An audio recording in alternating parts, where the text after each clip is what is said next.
Welcome back to Sports Check on this Monday morning, the 6th day of February 2023. It's a back to school Monday, actually reporting to school Monday for the penultimate class of the 844 education system, plus also an announcement at 1 p.m. by Interior CES Professor Kithure Kindiki on Kenya's state of the interior at 100 days. So part of the stories we're covering. Before we get back into a conversation on Kabaddi, let me introduce our sign language interpreter, Lensa Odingo, and also a story that's happening right now. It's the Kenya Integrated Agriculture Management Information System launch, which is KIAMIS. So CS with the Kalinturi speaking. Okay.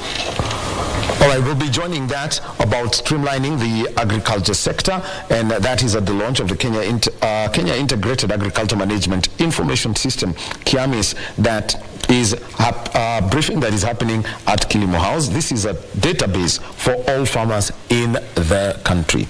So, time for us now to move to a different conversation, and it is one that, I would say is quite interesting. It's a sport that can get quite addictive, but I'll tell you this, Kenya is ranked 7th in the world at the moment. And if you watch people play, they can get quite, I would say, aggressive and excited about that. We're talking about a sport called Kabaddi, the national sport of Bangladesh that's got root in Kenya, and there is the league going on, and Kenya wants to go out there and compete at the global stage. And in studio with me, immediately on my left, we have got Chrispine, Odhiambo Zuma, who's the captain of Team Kenya. Yes, sir. Welcome to KBC. And he's also the captain of a side that is known as the Kasarani Lions. Yes, you're right. So you're basically playing around your home ground at the moment. We are the hosts. You're the hosts. All right, there you go. And also, we have got a coach of the sports, the national team coach, Chrispine Otieno. Yes. Thank you. Thank you. Thank you very much. Now, this is everyone whenever they see Kabaddi. And maybe Brian, you could just drop some of these videos right from the start so that people can see the kind of excitement.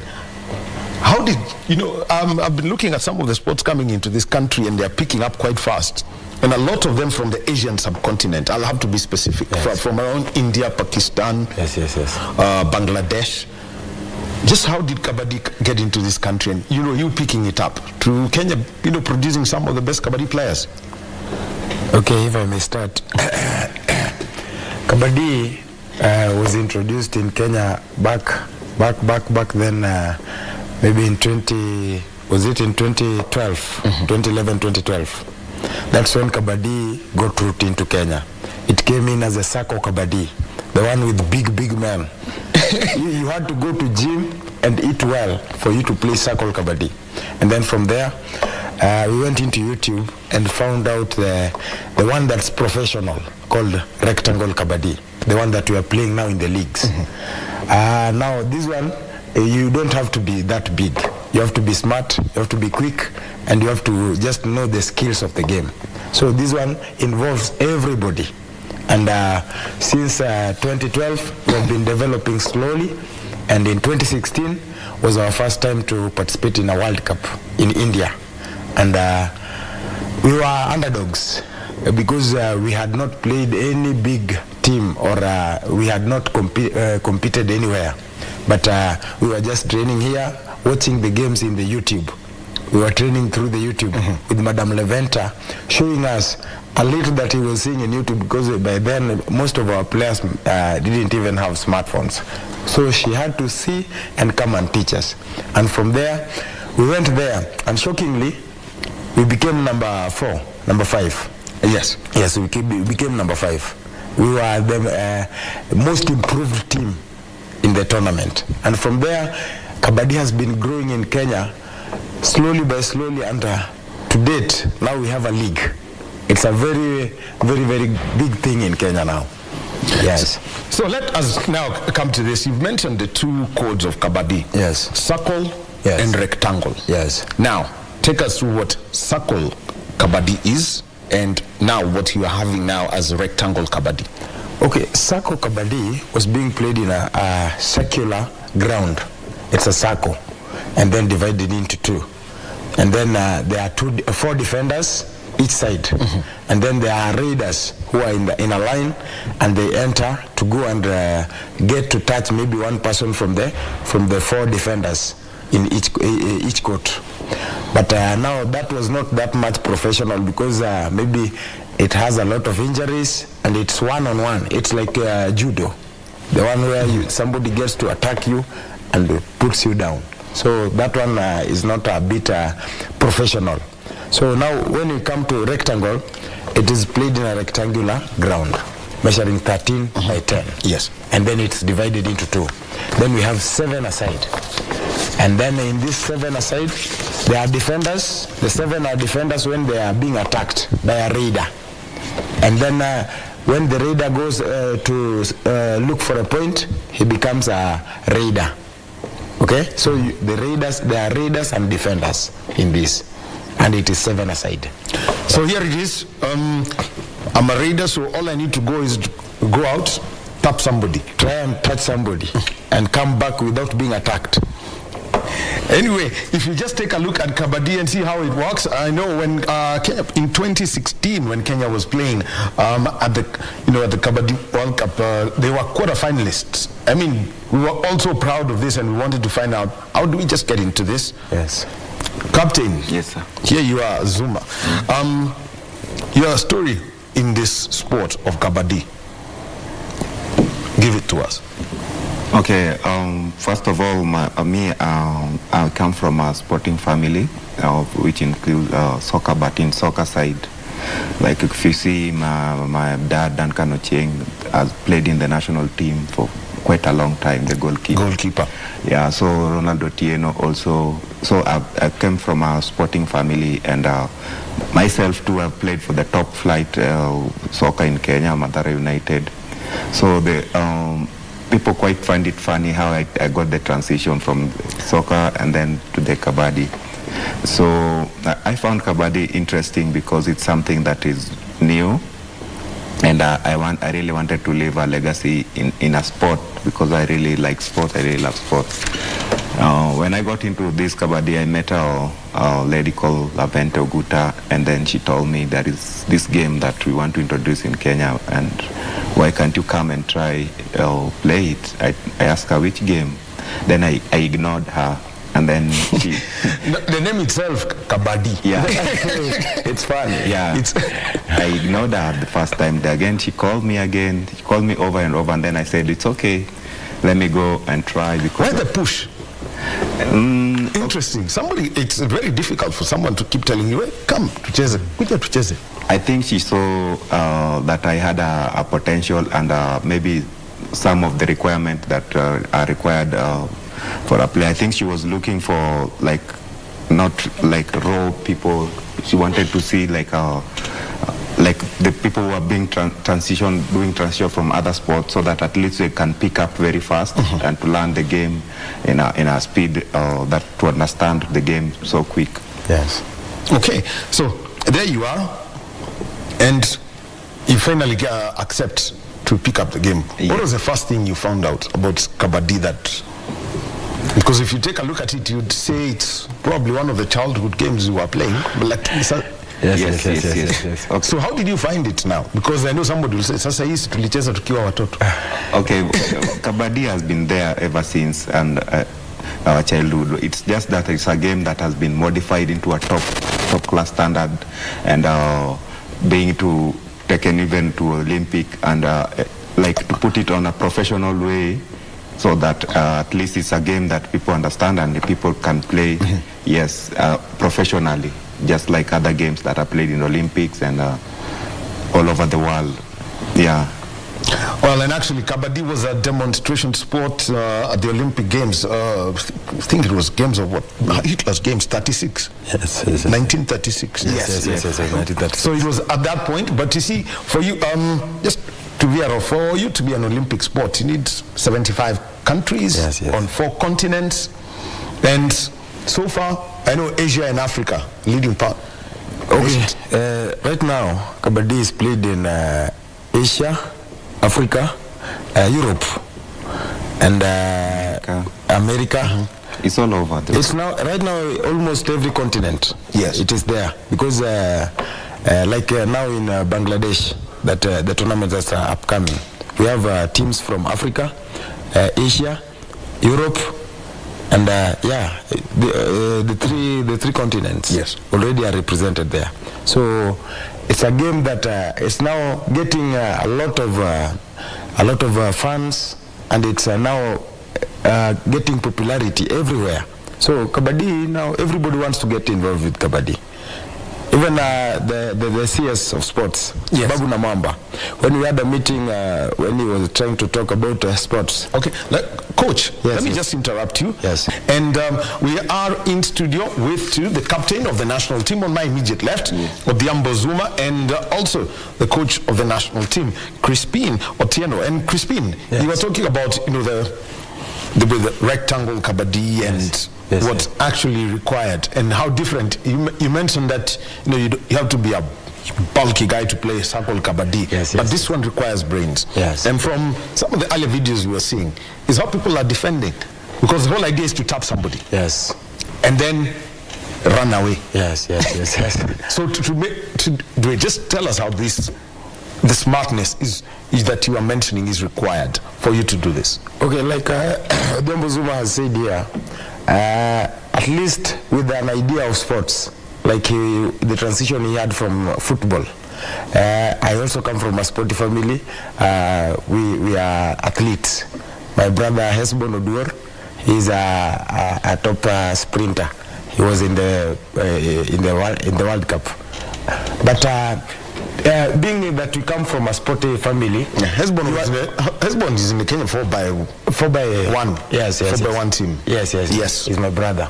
So as you can see, so you can run away very fast. Yes, running. You have to also have that quickness, because your feet has to be quick. As you can see, they are trying to defend this raider. Yes. So you have to move in a C shape. The C shape makes you maintain you cover your guys from this side, and then you cover the guys from that side. If he tries to attack on that corner, then you come and cover him. So you have to move in that C shape to help you in covering each other. So you have to be very quick in moving. You just have to be very quick. So you have to be somebody who has trained, and you have to know where to attack and when to attack. If you attack inside, they will get to attack you. So you must try and attack outside as much as possible.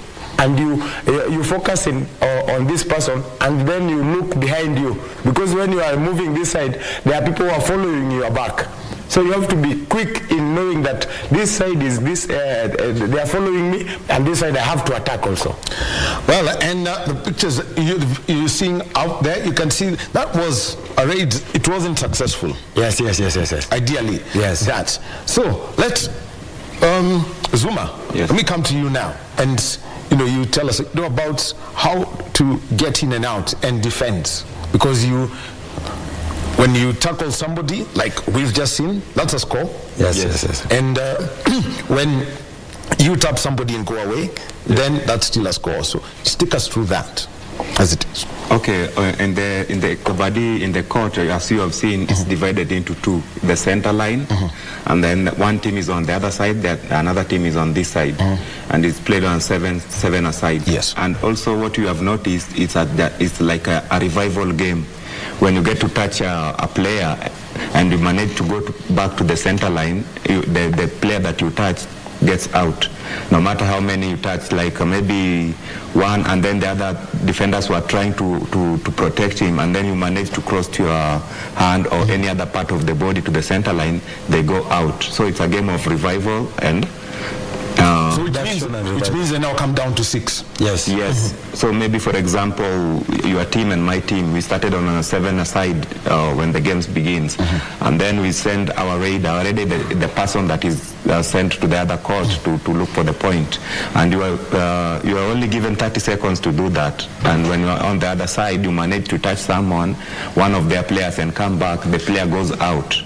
And then if you don't manage to get the player, if they catch you over there, you also go out, and then they send there. So when this playing is being played, you're given 30 seconds, and your team is just watching you trying to get a touch point. Comes down to that, and this is Timed, actually. Yes. Coach. Yes, when you are going to raid, It's 30 seconds. it's 30 seconds. And on that 30 seconds, you have to chant Kabaddi, Kabaddi, Kabaddi, Kabaddi, Kabaddi, Kabaddi, Kabaddi, as you are searching for the point. If at all you lose the count, then you are out and the opponent gets 1 point. So you have to say Kabaddi, Kabaddi for the 30 seconds that you are searching for the point. You have to always just sing it, Kabaddi, Kabaddi, Kabaddi, Kabaddi, Kabaddi, as you are searching. So that guy there, he has to say Kabaddi, Kabaddi for the entire 30 seconds that he's looking for a point. And then there are two lines where the defenders are. The one a little bit up and close to the center line is called a bulk line.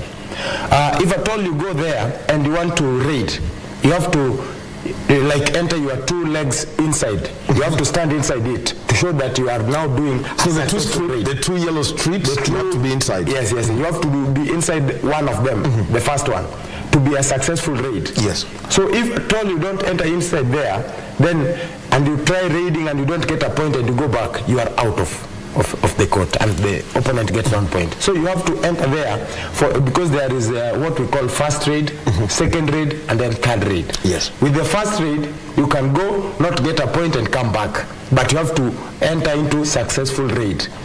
And then there is a second, you can do the same. But the third raid is called do or die. You have to get or you lose. You have to be attacked or you attack them.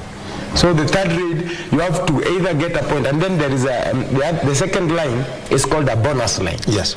If at all the defenders are 7 or 6, and you manage to enter your foot inside that line, and you lift the other leg, then it's like you have entered inside there, you get a bonus point. It's called a bonus. So you can either get a touch point or a bonus point. So, and you can also get both of them. You can get a bonus, and maybe even you touch 3 of them, then you get 3 plus bonus. So as many as you touch and you successfully get to the center line, you get all these points. Wow, very interesting. And at the moment, the pictures that you're seeing are from the National Kabaddi League that is going on. Yes. January, February is going to be a very busy time for this. I know you're going to Kasarani after you leave this Yes. at 1 o'clock. Yes. Your experience from the first week of the Kabaddi League, you could tell us about that. Oh, what I can feel the excitement, and I've talked to few players, and I've seen the excitement in their eyes, and this has really brought live into this Kabaddi world, and it's a huge step that every player wants to play into this big league, because the previous leagues where we were playing were just at they call the Kabaddi Mtaani, where the league was played into Mtaani, maybe Madare, Githurai, and then out of the places is when they formed several teams and then played and then register into now this one we can say it's a pro league now. It's a top flight of which each and every Kabaddi player wants to play in. Yeah. Actually, you are the captain of the Kasarani Lions. Yes. So how did you get people to put together this? Literally, there was a Kabaddi team, and a Kasarani Kabaddi team. That's where I was picked to play for the national team, because there are always tournaments that are there so that we get the players to play for the national team. And it's also the club that I got into to go to play my professional Kabaddi in India. So yeah, it's a club that has been there, has been formed, and we have players. Yes. And coach, this is what have you seen from the standards? Knowing that Kenya, you are considered the most improved nation at the 2016 Worlds. Now here you are headed to another one. What has been the growth of Team Kenya, if you were just to take a look at them, and the international federation, if they were to rank you at the moment? Okay, what I can say about Kabaddi in Kenya, the growth of the game, I can say it has been successful. To me, according to me, and with the way the players and the president of the game in Kenya has been trying to push everything, I can say to our part, it's a success. Because we have gone to these tournaments, for the first time we went to Taiwan, Chinese Taipei, there we were number 3. With the teams that were there, they were good teams. And we became number 3. That was a silver medal, bronze medal. And then from there, we went to Bangladesh for the first time. And when we were there, it was last year but one. We were there, and we became number 2, silver medalist. Behind behind Bangladesh, the host. Yes. And then last year, we were there again to Bangladesh. We became number 2 again, silver medalist. So now when we are now headed there once again, we are now not going for silver. Automatically, we are gold contenders. And every team knows that playing Kenya is not a joke. They know that the Kenyans now understand Kabaddi. It's now not an Asian game. It's now a worldwide game. And Africa, we have taken it to a higher notch. It's not now the way it was. Because like in Africa here, Kenya, we have spreaded it to maybe Uganda, to Tanzania, and we are making it the game big in the continent. So it's not a small thing. And here in our country, as I was telling you, the CS told us that he is going to support Kabaddi fully because he played this game in Mumbai when he was studying there. So he told us that he will support us. And I know that the CS is a man who does what he says. I know he will come up and support us as much as he can. So the league is now making it easy for us to choose good players to go and represent our country. You know, as we were playing Kabaddi Mtaani, it was not that professional. So maybe you could choose somebody who maybe is not to the higher point where he can do the best. But now this league is helping us to get the best, some of the best. And as you are seeing the league is going on, we have best raiders. They are good raiders and they are good defenders. So it's easy to pick. Oh, now, I'll be coming to you about that. Yes. And let's mention something. And Coach, and I want to talk about the playing surface. Yes. And the equipment, because just taking a look at it, the correct surface has to be soft because of the tackling that happens. What's required for someone to play? And we don't have many of these surfaces in Kenya. Okay, a Kabaddi court is made with the mat. They are called mat. And in Kenya, we don't have much of them. These were imported from India. And it's an International Kabaddi Federation who just saw that since our country improved so much in 2016, they saw it better to help us move them from India to Kenya. Our Madam President Lavento Guta tried so much because we were just playing on the grass. When we were going to the World Cup, we were playing on the grass and hard surface. Almost players like Zuma, they had injuries everywhere because they were trying to be good players, and you have to dive. And when you are diving in a surface that's not smooth, you will get injuries. Yeah, grass bands all over. Grass bands, knee bands, everywhere. But now since we got the mat, they are less, but we try to utilize the less that we have before God opens doors so that we get more. Because like now, Kabaddi is played all over in Kenya. Yes. In Malindi, in Siaya, in Kisumu, in Mombasa, we have teams all over. But with this league, we will get now to get more, maybe with the support of the CS and the Ministry of Sports, to get more of them so that at least each county will have one of the playing mats to get to host different tournaments and even different leagues, county leagues. And also Kabaddi is now in the curriculum, CBC. Kabaddi is there. They are being taught. So it will be easy for the kids to learn it when they see there is a league there and they see some of the national team players going there and coaching them. It will be a very good experience for them to know this game. And if they start knowing it from that childhood level, in years to come, we'll be competing with India because they are the champs. India and Iran, they are the defending, the teams that are on top there. But they fear Kenya. And if we invest well on this game, I can tell you we can be bigger than rugby. In Kabaddi, we can be bigger than rugby. Well, because we have brought a lot of medals. Actually, well, you are giving a case for yourself. Even rugby have brought medals. Yes. So we want to see that sport. It's a team sport with a mix of individual. Yes. Now, let's, Zuma, let's talk about this as captain of the national team and the league that we have. Hey, Lakini university sides in Kenya and your names, please. Give us some good names.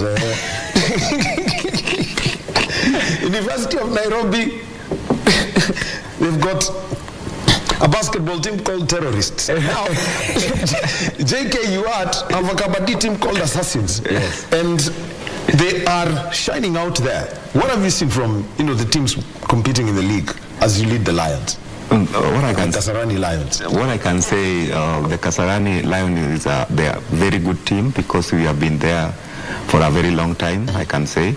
And I think we are the host because we are the team, the tournament is played into our home ground field. So I think we have an advantage on that. Game in a home ground, but There is. Yes. Why?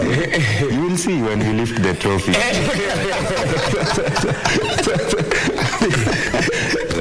I can say for now, personally, me, I'm quite confident with most of the players, even not in my team. With all other teams, I can say that Kenya has a bright future ahead. Mostly, you can see the league is going on, and we have a championship World Cup qualification just few weeks ahead. Yes. So I think it will give coach an easy time to select a few players out of the league.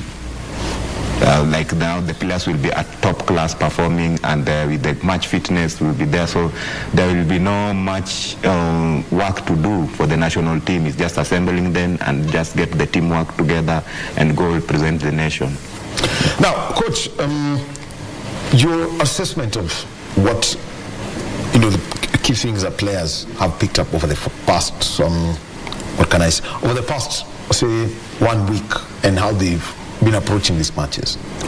Okay, what I can say, the players have been improving. There are some players who are improving. When we started the league, there are players who are new into maybe such a league. They were new. But right now, since they have played some games, there are players that are surprising us. They are surprising us the way they are picking up with the game. Like Team Kasarani, as he has told you, most of them have been there. So it's a strong team. But have you said JKUAT Assassins? They are good. Because they have offense and defense. The name is a difficult one to use. They are assassinating other teams. They are scaring them. So they have both good offense and defense. And that can win you games if you have both good offense and defense. And that's what I'm looking for the team that I'm going to select to represent our nation. Because you have to have good defenders who can also raid and get points. Mostly all-rounders. They are called all-rounders. Yes. The one who can go and get a point on raiding and can defend well. So JKUAT has that. Kasarani also has that. And don't forget my team also. The one that I'm coaching now in the league. Kayole and Bakasi Giants. They are also good. They have offense and defense. And Maki today, my team has a game with the Kasarani Lions. It's a very tough game today at 7. It will be a very difficult 7 p.m. 7 p.m. today.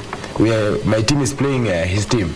So it's going to be a very difficult game because we are good both sides. Well, quite interesting. We will be looking out for that, and remember, we'll be keeping you updated on that. And Zuma, you've mentioned something that people may tend to forget, is that Kenyans have great opportunities out in India, in their pro league, because India's got these franchise systems. Yes. Where there's Kabaddi season. Yeah. What are the opportunities that you've seen come your way and can get to more Kenyans in this sport? Because India pays. Yes. They will pay you proper to go play Kabaddi there. Yes. First of all, I would like to at least congratulate other players that we did our best and also performed at a higher level that we got to get selected big clubs over there, and they really respect Kenyans. You can name them.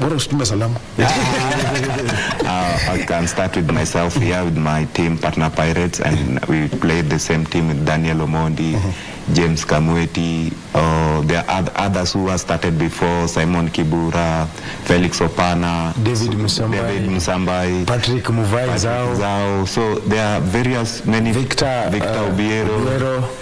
So as you can see, to be selected on a top league in the world, like for example in soccer, if you play in England, you feel like you are doing it. So when you play in India, they really put so much investment into the game. And one thing I'm happy about it is that now the people who are organizing all this league over there, they got attention of the Kenyan league because they have seen the potential that we have in players. And now that we have invested into starting our own, I think the world is kind of shaken, because if you have a league, it means you will have various good players, a lot of good players. So I think investors now want to come and chip in. I'm telling you, this is your opportunity where to place your money. Just come into the office or get into the website of Kenya Kabaddi Union and see how you can support. It doesn't mean that only the Kenyan government, even well-wishers, just like you, Baba. You can just say, now I like maybe the Kasarani host, I want to invest with them, I want to motivate the players. It's allowed. It's a Kenyan game. It's not an individual game. Yeah. Proper opportunities, by the way, coach, that you've seen. And say, for example, when Zuma goes to play in India with the others who want to play in the franchise leagues there, what are the experiences that they do get? Okay, when they go outside there, actually the Indian league runs when August to December. Mostly. Yes. In the Indian league, it has a lot of advantages. First of all, they have 1 month to just train first before they enter into the league. So with this 1 month, they get all the skills of Kabaddi, because the coaches there are more experienced. So they get all the skills.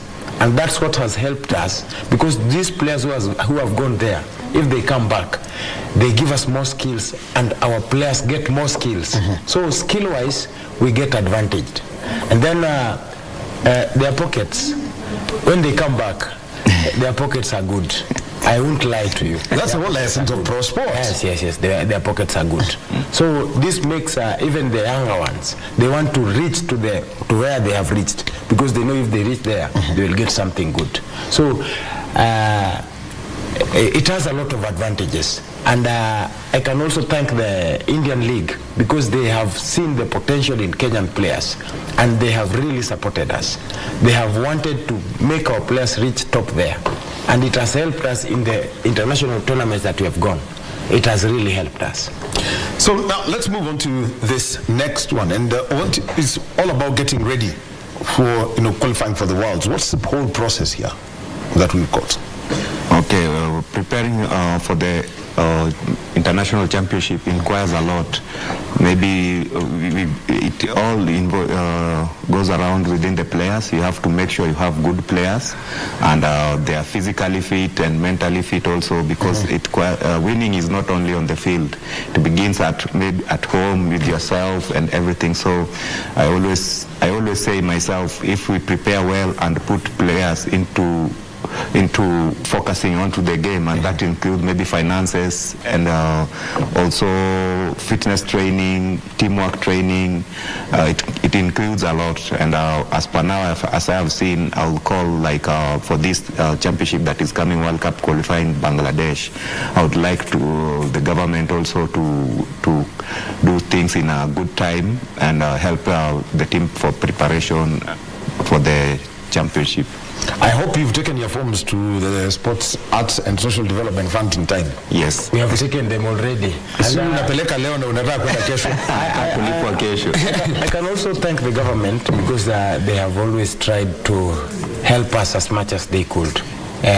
In the previous tournaments, they have came in and chipped in where they could.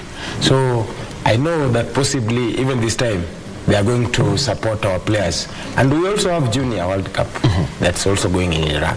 So our juniors are also going there. They were also silver medalists. So we have these tournaments that are international, and Kenya is really ranked. So we just want the investors to come in, support a team in the league, and help the boys to become better. The Bangladesh event, you should just give us an outlook on the kind of competition that you will face. Okay, in Bangladesh, we are going to face competition against the host Bangladesh, and then we have Chinese Taipei, we have Thailand, which is also a very good team, and we also have Iran. All the teams there are good teams because they are the teams that are top class, and I think most of the teams there are top 20 in the world, and you can see the challenge, and everyone wants to prove to Kenya that we want to beat you because we have been unbeaten for a very long time, and you can see every team at the same time they want to play Kenya to prove a point, and at the same time they are scared of playing Kenya and losing at the same time. So it's a challenge to us also to maintain the title. When you have a title, you have a burden to prove to people that it was not just it was not just luck. It was not just luck. You worked hard for it. Yeah. So. And also in Africa, we are the champions in Africa. So this qualifies us to go there and compete for the position in the World Cup. This tournament is going to be tough because they are going to select the best performing teams are going to be selected. Maybe 3 or 4 are going to be selected automatically to the World Cup. So it's not an easy one. It's a tough one for us, and we have to go and possibly win it. Now, I want to touch on juniors, yes, on the Junior World Cup. Yes. What's the process for ensuring that you get them training and training in the right way and performing at the highest level, so that when they travel to Iran, they are ready to compete against Iran, who are one of the top 2 nations in the world? Okay, what really happens here with the junior, you can see that the Kabaddi now is playing mostly even in the schools, and we ensure that at least we talked with the team management that are playing in the league, that at least to have at least 3 or 4 juniors into the team so that they can gain the experience during this when the league is running out. So you can see when you are keenly that at least in the league there are junior players in between the clubs. So at least that's a plus for the junior national team because they are already into the momentum. Yeah. Dipping it into schools, because you said it's in CBC. Yes. That means now you've got to train coaches. Yes. The way sports works is that it's got its own order. Yes. Tunapenda kuvuruga saa zingine. Yes. But the coaching certification, what's being done so that if it's part of the curriculum, then the people in the schools who are going to go there and coach Kabaddi then are actually qualified. Yes. Yes. Okay. For now, you can see. Back then, people didn't know where to train as a coach or where to. But for now, there will be camps.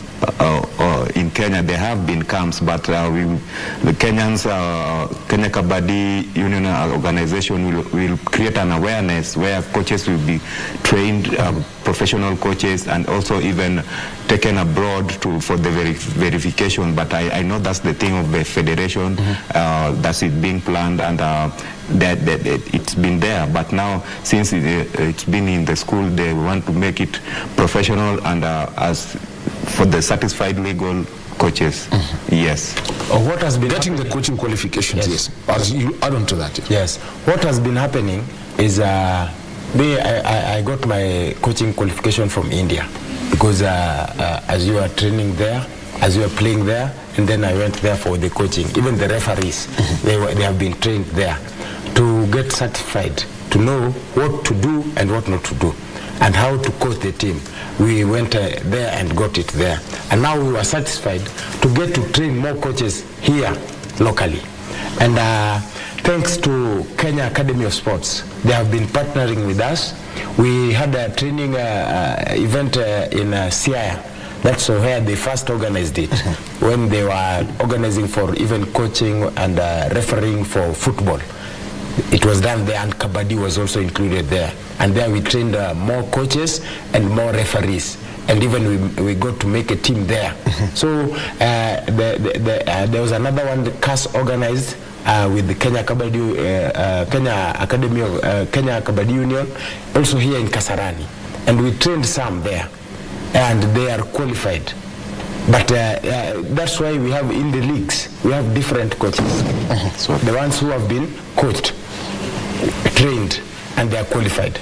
And then we have also another one that was organized in Malindi. There also, that's why I'm telling you that we have different teams all over Kenya, different counties. We have them because there have been that training. You can't be a coach and you don't know what to coach. We have been coaching them, we have trained them, and they know what to do. We have referees all over, and the game is growing, and I'm happy for that. Now, one of the marks of a growing nation when it comes to any sport is when you have your match officials being called up to international events. Yes. So let's talk about how you get, the match officials and things that they must know. What are they looking out for in a game, for example, that we have here? Like in a game of Kabaddi, an official referee, first he has to know how to get the points, how the points are being got. He has to know where the players have to play on, and the player should not go out of the court. Like you see, that ground is marked red, and then there's a blue around it. Yes. The blue, if a player gets to touch the blue without any contact, then the player is out. The referee will bring him out. So the officials have to know all these rules of the game. And thanks to our country, Kenya, because we have like 4 officials who have been to the top league of Kenya, of India Pro Kabaddi. We have Julius Opio, who was there. He represented Kenya as an official. We have Edgar. He was there also. And we also have Jamal Sindala. He was also there in India. They have been there to the professional Kabaddi in India. So from them, now they come back and teach more referees. And they have done that so well. That's why in the league we have more referees to help us in the league. Let's also mention about the women's game. Yes. And their calendar. How's it been growing and since it was picked up? Okay, the women's team, they have been playing. Their league is a little bit. Let me say a little bit young, because the ladies, we have been having challenges. You make a good team and then they disappear, some disappear. So now, since the league is going to start their own league, they have now come back, and we have different teams from institutions. We have NYS, we have AP, we have SWAT. There are different teams. They are making a comeback to the game. And in this season, it was mainly for men.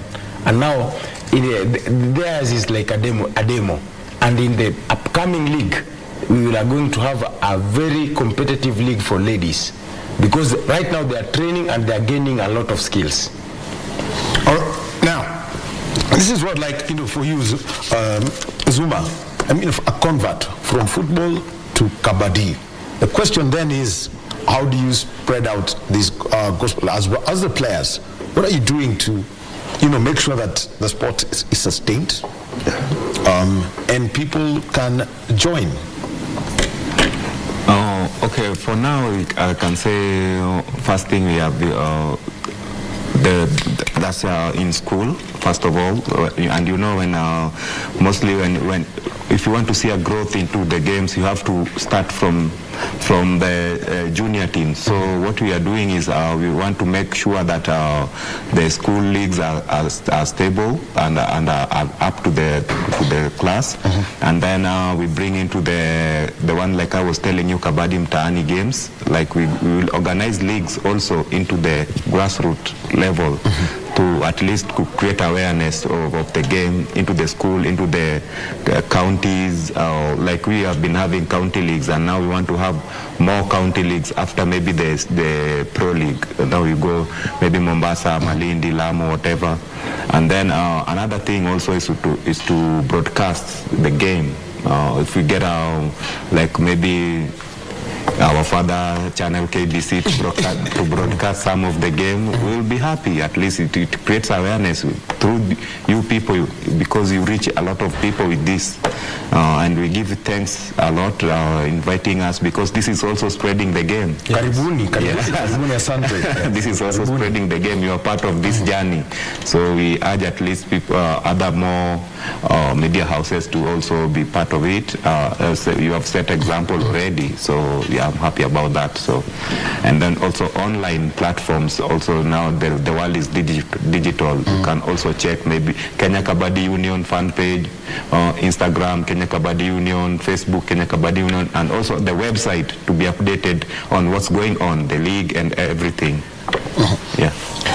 The other one that I want to talk about is, I've looked at this, the sports that, a sport like this is, how then do you help people who are the grassroots?